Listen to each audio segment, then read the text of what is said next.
8ই জুলাই 2024 আমরা কিন্তু একটা ভালো অ্যাস্ট্রোলজিক্যাল ইভেন্ট দেখতে পেলাম।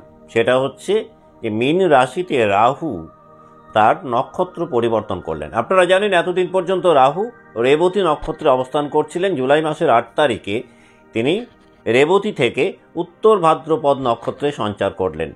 আপনারা এটাও জানেন যে উত্তর ভাদ্রপদ নক্ষত্র হলো শনির নক্ষত্র।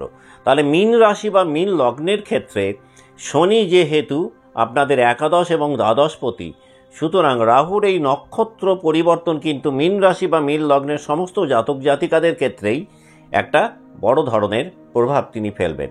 দেখুন, যেহেতু শনি মীন রাশি বা মীন লগ্নের দ্বাদশপতি এবং সেই দ্বাদশপতির নক্ষত্রে রাহু সঞ্চার করলেন এবং সেটা আপনাদের রাশিতেই করলেন, সেই কারণে কিন্তু এই সময়টাতে কিন্তু একটা বিগার কিছু চেঞ্জেস মীন রাশি বা মীন লগ্নের জাতকদের ক্ষেত্রে ঘটার একটা তীব্র সম্ভাবনা থাকবে। তার কারণ আপনারা জানেন যে দ্বাদশ যখনই কোনো কিছুর সঙ্গে যুক্ত হয়ে যায়, আমরা কিন্তু সেই ক্ষেত্রে একটা খুব বিগার চেঞ্জেস বা বিগার ট্রান্সফরমেশন আমরা দেখতে পাই। রাহু বর্তমানে মীনেই অবস্থান করছেন আর এই মীন রাশিতেই তিনি নক্ষত্র পরিবর্তনটি ঘটালেন। সুতরাং রাহু যখন রাশির উপর দিয়ে পাস করে, সেই সময় কিন্তু সেই রাশির মধ্যে আমরা একাধিক শুভ পরিবর্তন দেখতে পাই। যদি জন্মছকে রাহুর অবস্থানগত দিকটা ভীষণ ভালো হয় বা রাহু যে নক্ষত্রে প্রবেশ করছেন তার যে অধিপতি গ্রহ তিনি যদি জন্মছকে খুব ভালো জায়গায় থাকেন, তাহলে এই সময়টাতে কিন্তু একাধিক শুভ পরিবর্তন ঘটার একটা সম্ভাবনা থাকে। মীন রাশি বা মীন লগ্নের যে সকল জাতক জাতিকা তারা চাকরি জীবনেই থাকুন না কেন বা ব্যবসা জীবনেই থাকুন না কেন, আপনারা কিন্তু মোট কথা বেশ কিছু শুভ পরিবর্তন এই সময়টাতে দেখতে পাবেন।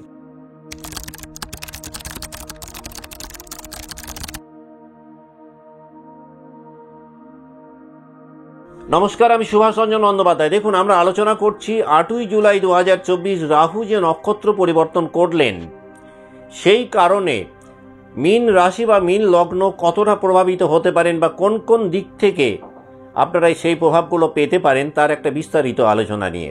দেখুন, মীন রাশি বা মীন লগ্নের ক্ষেত্রে শনি যেহেতু একাদশপতি, একাদশ মানে হচ্ছে হাউস অফ অ্যাচিভমেন্ট, প্রাপ্তির জায়গা, অন্য দিক থেকে সেই একাদশপতি শনি বর্তমানে কুম্ভ রাশিতে স্বক্ষেত্রী হয়ে বক্রী অবস্থানে রয়েছেন। তাহলে এই সময়টাতে কিন্তু দেখবেন আপনাদের প্রাপ্তির জায়গাটা অ্যাজ এ হোল অনেকটাই বেড়ে যাবে। জুলাই মাসের 8 তারিখ থেকে 2025-এর 16ই মার্চ, এই যে দীর্ঘ একটা সময়, এই সময়টাতে আপনাদের বিলাসিতার জায়গাটা অনেকটাই বৃদ্ধি পাবে। এই সময়টায় বাসস্থানকে ঘিরে হতে পারে, বাহনকে ঘিরে হতে পারে, গাড়িকে ঘিরে হতে পারে, অথবা সামগ্রিকভাবে লাইফস্টাইলকে ঘিরে হতে পারে। আপনাদের বিলাসিতার জায়গাটা কিন্তু পূর্বের তুলনায় অনেকটাই বেড়ে যাবে। মীন রাশি বা মীন লগ্নের যে সমস্ত জাতক জাতিকা চাকরি জীবনে রয়েছেন, 8ই জুলাই 2024 থেকে 16ই মার্চ 2025 এই সময়সীমাটার মধ্যে আপনারা কর্মক্ষেত্রে একটা পদোন্নতি আশা করতে পারেন। এই সময়টাতে আপনাদের উপার্জন বৃদ্ধির কিন্তু একটা স্ট্রং পসিবিলিটিস থাকবে। এই সময়টাতে দেখবেন আপনাদের ইলেকট্রনিক গ্যাজেটসের সঙ্গে ওরিয়েন্টেশন অনেকটাই বাড়বে। হতে পারে যে অধিক দামি কিছু ইলেকট্রনিক গ্যাজেটস আপনারা কিনলেন এবং সেটাকে প্রপারলি ইউটিলাইজ করতে পারেন, অর্থাৎ সেটা একটা দামি কম্পিউটার হতে পারে, একটা দামি মোবাইল হতে পারে, অথবা দামি যে কোনো ইলেকট্রনিক্স গ্যাজেটস হতে পারে, যেটা আমাদের পার্ট অফ লাইফ বা পার্ট অফ আওয়ার লাইফস্টাইল। এই সময়টায় কিন্তু এই ইলেকট্রনিক গ্যাজেটসও একটা বিলাসিতার অঙ্গ হয়ে উঠবে মীন রাশি বা মীন লগ্নের জাতক বা জাতিকাদের ক্ষেত্রে, যতদিন পর্যন্ত রাহু শনি নক্ষত্রে অবস্থান করবেন। মীন রাশি বা মীন লগ্নে যে সকল জাতক জাতিকা জন্মছকে শনি বক্রী অবস্থায় আছেন, অর্থাৎ যাদের জন্ম শনি বক্রী, তারা হয়তো এই প্রভাবগুলো কিছুটা স্লোলি পেতে পারেন বা একটুখানি ডিলেড হতে পারে। মোট কথা এই অ্যাচিভমেন্টগুলো কিন্তু তাদের ক্ষেত্রেও থাকবে। বিগত 1-1.5 বছরে মীন রাশি বা মীন লগ্ন যতটা আনরেস্ট অবস্থায় ছিলেন বা আপনাদের মধ্যে রেস্টলেসনেস অনেকটাই বেড়ে গেছিল, অস্থিরতা বৃদ্ধি পেয়েছিল, যেই রাহু শনির নক্ষত্রে সঞ্চার করবেন এবং আপনাদের রাশিতেই করবেন, দেখবেন আপনাদের চিত্ত চাঞ্চল্য অনেকটাই কমে যাবে। আপনাদের মধ্যে একটা ধীর স্থির ব্যাপার কিন্তু শুরু হবে। রাহু শনি নক্ষত্রে প্রবেশ করার পর থেকে মীন রাশি বা মীন লগ্ন জাতক জাতিকা যারা রয়েছেন, তাদের অ্যাপিয়ারেন্সের কিছুটা পরিবর্তন আমরা দেখতে পাবো। তাদের মধ্যে আমরা আচরণগত দিক থেকে বেশ কিছু পরিবর্তন দেখতে পাবো। মীন রাশি বা মীন লগ্নের যে সকল জাতক জাতিকা বিদেশে রয়েছেন, যারা ফরেনে সেটেলড হয়ে গেছেন স্থায়ীভাবে, তারা কিন্তু এই সময়টাতে কিছু বিগার চেঞ্জেস পাবেন। সেটা আয় উন্নতির দিক থেকেও পাবেন, সামাজিক জীবনেও কিন্তু আপনারা একটা খুব বড়সড় প্রভাব দেখতে পাবেন। মীন রাশি বা মীন লগ্নে যারা ইঞ্জিনিয়ারিং ফিল্ডে রয়েছেন, যারা টেকনিক্যাল ফিল্ডে রয়েছেন, সেটা পড়াশোনা সূত্রেও সুবাদে হতে পারে, সেটা চাকরি সুবাদে হতে পারে, সেটা কর্মের জন্য হতে পারে। মোট কথা ইঞ্জিনিয়ারিং ফিল্ডে বা টেকনিক্যাল ফিল্ডে যারা রয়েছেন, তারা এই সময়টায় বেশ কিছুটা শুভ পরিবর্তন এক্সপেক্ট করতে পারেন। রাহু শনির নক্ষত্রে প্রবেশের পর এই সময়টাতে আপনাদের ডিভিনিটি অনেকটাই বেড়ে যেতে পারে, অর্থাৎ আপনাদের স্পিরিচুয়াল হেলথ অনেকটাই উন্নত হতে পারে। আপনাদের মধ্যে আধ্যাত্মিক প্রবণতা দেখবেন বৃদ্ধি পাবে। এই সময়ে মীন লগ্ন বা মীন রাশির জাতক বা জাতিকাদের লং টার্ম ইনভেস্টে যারা রয়েছেন বা করেছেন বা করবেন, তারা কিন্তু একটা বড়সড় মুনাফা এক্সপেক্ট করতে পারেন। শর্ট টার্ম বেনিফিট হয়তো এই ক্ষেত্রে আপনাদের ততটা লাভবান নাও করতে পারে। তার কারণ আপনারা জানেন, রাহু বা শনি এরা যখন হাউস চেঞ্জ করে বা এরা এক নক্ষত্রে থেকে আরেকটা নক্ষত্রে সঞ্চার করে, এই সময়গুলোতে কিন্তু এরা যে কোনো জিনিসের বিগার অ্যাসপেক্টটাকে ইন্ডিকেট করে। অর্থাৎ কোনো কিছু যদি খুব বৃহৎ কর্ম হয়, তাহলে সেই ক্ষেত্রে কিন্তু এরা সাফল্যের জায়গাটাকে অনেকটাই বাড়িয়ে দেয়। এই কারণেই লং টার্ম ইনভেস্টে যদি যান, তাহলে কিন্তু খুব ভালো মুনাফা আপনারা পেতে পারেন। মীন রাশি বা মীন লগ্নের যে সকল জাতক জাতিকা সাড়ে সাথী সেকেন্ড পেজে রয়েছেন, অর্থাৎ যাদের জীবনে এটা দ্বিতীয় সাড়ে সাথী, তারা এই সময়টায় কর্ম পরিবর্তন আশা করতে পারেন। এই সময়টায় যারা কর্মের মধ্যে রয়েছেন কিন্তু দেখা গেল কর্মক্ষেত্রে মনোমতো সাফল্য পাচ্ছিলেন না, বা আপনাদের যে ডিজায়ার্ড ডেজিগনেশন সেটা পাননি, এই সময়টায় কিন্তু আপনাদের একটা প্রমোশনের দেখবেন পসিবিলিটিস থাকবে। রাহু যখন রাশির উপর দিয়ে পাস করেন, এই সময়টাতে কিন্তু একটুখানি হলেও ইমেজের উপর প্রভাব পড়ে। তাহলে মীন রাশির উপরেই যেহেতু রাহু পাস করছেন, এই সময়টাতে আপনাদের কিন্তু এই রকম কোনো কাজকর্ম থেকে দূরে থাকা দরকার, বা সেই রকম কোনো বিতর্ক থেকে বা দ্বন্দ্ব বিবাদ থেকে দূরে থাকা দরকার, যেটা আপনাদের ইমেজকে প্রভাবিত করতে পারে।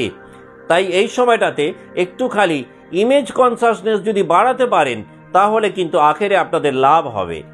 রাহু যতদিন পর্যন্ত শনির নক্ষত্র থাকবেন, অর্থাৎ 16ই মার্চ 2025, এই সময়টাতে আপনারা দেখবেন আপনাদের গুরুস্থানীয় ব্যক্তি বা গুরু বা টিচার, এরা কিন্তু আপনাদেরকে খুব হেল্প করবে এবং এনাদের সাথে একটা ক্লোজ বন্ডিং তৈরি হবে, বা জীবনের উন্নতির একটা সোপান দেখবেন এই গুরুরা আপনাদের জীবনে নির্মাণ করবেন।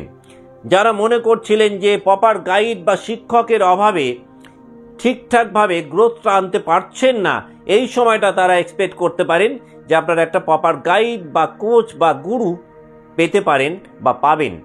মীন রাশি বা মীন লগ্নে যে সকল জাতক জাতিকা লং টার্ম ইনভেস্টমেন্টে ছিলেন অতীতকালে, এই সময়টাতে তারা কিন্তু একটা ভালো বেনিফিট পেতে পারেন।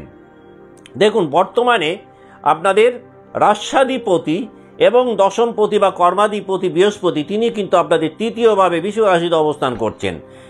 সুতরাং এই সময়টাতে এফার্ট যতটা বাড়াবেন, প্রচেষ্টা অনুযায়ী সাফল্যের মানদণ্ড কিন্তু ততটাই বাড়বে। ইনকাম গ্রাফটা কিন্তু অনেকটাই আপওয়ার্ডিং হবে। তবে এই ক্ষেত্রে যেহেতু বৃহস্পতি আপনাদের 10th লর্ড, আপনাদের প্রচেষ্টার জায়গাটা কিন্তু যদি বাড়িয়ে দিতে পারেন, তাহলে কিন্তু আলটিমেটলি আপনারা একটা বিগার সাকসেস এক্সপেক্ট করতে পারেন। এই সময়টাতে যদি নতুন কিছু ভাবেন শুরু করবেন, তাহলে কিন্তু এই সময়টা একটা হাই টাইম বলা যেতে পারে। নতুন যদি কিছু শুরু করেন, তাহলে দেখবেন সেটা কিন্তু আপনাদেরকে একটা বিশেষ উচ্চতা নিয়ে যাবে। এই সময়টাতে আপনারা খুব ভালো কনসেপ্ট বিল্ডার হতে পারবেন, অর্থাৎ পূর্বের তুলনায় হঠাৎ করে দেখবেন আপনাদের মধ্যে নিত্য নতুন পরিকল্পনা তৈরি হচ্ছে, খুব ভালো ভালো কনসেপ্ট আপনারা তৈরি করতে পারছেন, এবং সেইগুলো যে কল্পনা স্তরেই থাকবে তা না, সেগুলো ভাবনা স্তরে না থেকে সেগুলো দেখবেন অনেকটা বাস্তবের মুখ দেখবে। অর্থাৎ সেই প্ল্যানিংগুলোকে বা কনসেপ্টগুলোকে আপনারা কিন্তু মেটেরিয়ালাইজ করতে সক্ষম হবেন, এবং সেই বাস্তবিকরণের ক্ষেত্রে কিন্তু বিশেষ বাধাবিঘ্নের মুখোমুখি আপনারা হবেন না।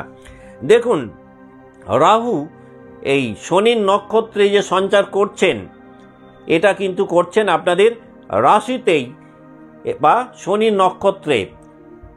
আপনারা একটা খুব বড় সড়ো ট্রান্সফরমেশন আপনারা এই সময়টাতে এক্সপেক্ট করতে পারেন। অর্থাৎ জীবনের সমস্ত দিক থেকেই, সেটা আর্থিক, মানসিক, সামাজিক, সাংসারিক, সার্বিকভাবেই দেখবেন আপনারা কিন্তু একটা স্তর থেকে অনেকটা উন্নত স্তরে নিজেদেরকে নিয়ে যেতে সক্ষম হবেন। সেটাও হতে পারে, অথবা আপনাদের অজান্তেই আপনারা বুঝতে পারবেন যে আপনারা একটা লেভেল থেকে আর একটা লেভেলে আপনাদের অজান্তেই কিভাবে উঠে গেছেন। কারণ রাহু রাশিতে শনির নক্ষত্রে অবস্থান থাকাকালীন বা অবস্থান করাকালীন কিন্তু আপনাদের মধ্যে ট্রান্সফরমেশন সে একটা ঘটাবে, এবং সেটা ঘটাবে কিন্তু খুব বৃহৎ স্তরে, সেটা কিন্তু খুব ছোটো ট্রান্সফরমেশন হবে না। এই সময়টাতে আপনাদের মধ্যে একটুখানি হলেও কিন্তু দেখবেন একটা ইগো প্রবলেম আসতে পারে বা অহংবোধ তৈরি হতে পারে। যদি এই অহংবোধটাকে ইচ্ছাশক্তির দ্বারা একটুখানি হলেও দমন করতে পারেন, তাহলে কিন্তু আহামরি কিছুটা শুভ ফল আপনারা এই সময়টায় আশা করতে পারেন। 8ই জুলাই 2024 থেকে 16ই মার্চ 2025 এই সময়টাতে যে কোনো ইম্পর্টেন্ট কাজ যদি শুরু করেন, তাহলে হতে পারে প্রাথমিক দিকটাতে আপনারা ডকুমেন্টেশনের কোনো প্রবলেমে পড়তে পারেন। তাই এই সময় উচিত হবে যে কাগজপত্রের জায়গাগুলোকে কিন্তু খুব খুঁটিয়ে বিচার করে নিয়ে তারপর সেই কাজটাতে হাত দেওয়া বা কাজটাকে শুরু করা। তা না হলে এই সময় দেখা গেল এই জাতীয় কিছু কাজকর্ম আপনারা শুরু করলেন আপন মনে, যেটার ডকুমেন্টেশনের জায়গাটাকে নিয়ে পরবর্তীকালে অর্থাৎ ফিউচার লাইফে আপনারা কোনো বড় সমস্যায় পড়লেন। কাজেই ডকুমেন্টেশন পার্টটাকে বারংবার চেক করে নেওয়াটা কিন্তু এই সময় আপনাদের উচিত হবে। এই সময়টাতে যদি নতুন কোনো রিলেশনশিপে যান, সেটা কোনো ব্যক্তিগত সম্পর্ক হতে পারে, সেটা প্রণয়মূলক সম্পর্ক হতে পারে, সেটা ব্যবসায়িক সম্পর্ক হতে পারে, মোট কথা যে কোনো নিউ রিলেশন যদি এই সময়টায় শুরু করেন, তাহলে কিন্তু বারবার সেটাকে পুনর্বিবেচনা করা উচিত, তারপর সেই সম্পর্কে যাওয়া উচিত।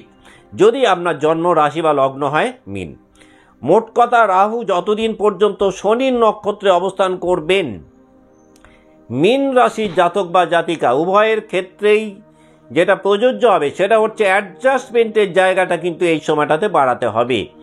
অর্থাৎ আপনারা যদি ফ্লেক্সিবিলিটি কমিয়ে দেন, তাহলে কিন্তু সম্পর্কজনিত সমস্যা কিছুটা হলেও কিন্তু বাড়তে পারে। কারণ মাথায় রাখবেন, রাহু কেতুর অ্যাক্সিসের মধ্যেই কিন্তু আপনাদের রাশি পড়ছে, আপনাদের রাশিতেই কিন্তু রাহু অবস্থান করছেন, আপনাদের সপ্তমে কিন্তু কেতু অবস্থান করছেন, এবং আপনাদের রাশিতেই এই রাহু রেবতী নক্ষত্র ত্যাগ করে উত্তর ভাদ্রপদ নক্ষত্রে সঞ্চার করছেন।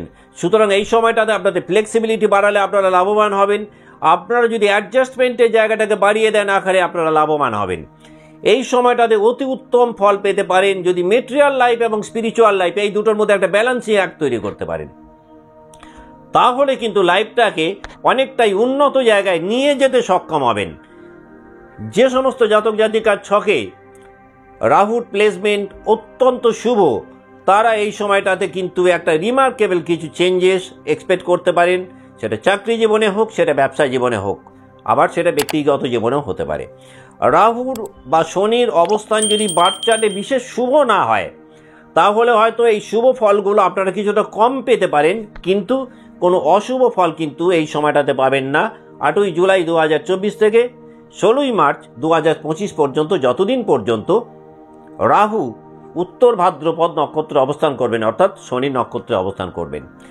যদি নিশ্চিত রূপে আপনার জন্ম রাশি বা লগ্ন হয় মীন, এবং মনে করেন যে রাহু এই শনি নক্ষত্রে থাকাকালীন এই সময়টাকে আর একটু প্রমোট করবেন বা এই সময়টাকে আরও বেশি ভালোভাবে এনজয় করবেন, তাহলে আপনারা যেটা করে দেখতে পারেন সেটা হচ্ছে প্রত্যেক দিন হনুমানজির সামনে একটা চামেলি তেলের প্রদীপ জ্বালিয়ে যদি 108 বার ওম রামদূতায় নমঃ এই মন্ত্রটি একটু জপ করেন, তাতে করেও কিন্তু এই সময়টাকে আপনারা অনেকটাই প্রমোট করতে পারবেন, এই সময়টাকে অনেক বেশি এনজয় করতে পারবেন, সাফল্যের জায়গাটাকে বাড়াতে পারবেন বলে আমার পূর্ণ বিশ্বাস। আজকের মতো অনুষ্ঠান এখানেই শেষ করছি। ভালো থাকবেন, নমস্কার।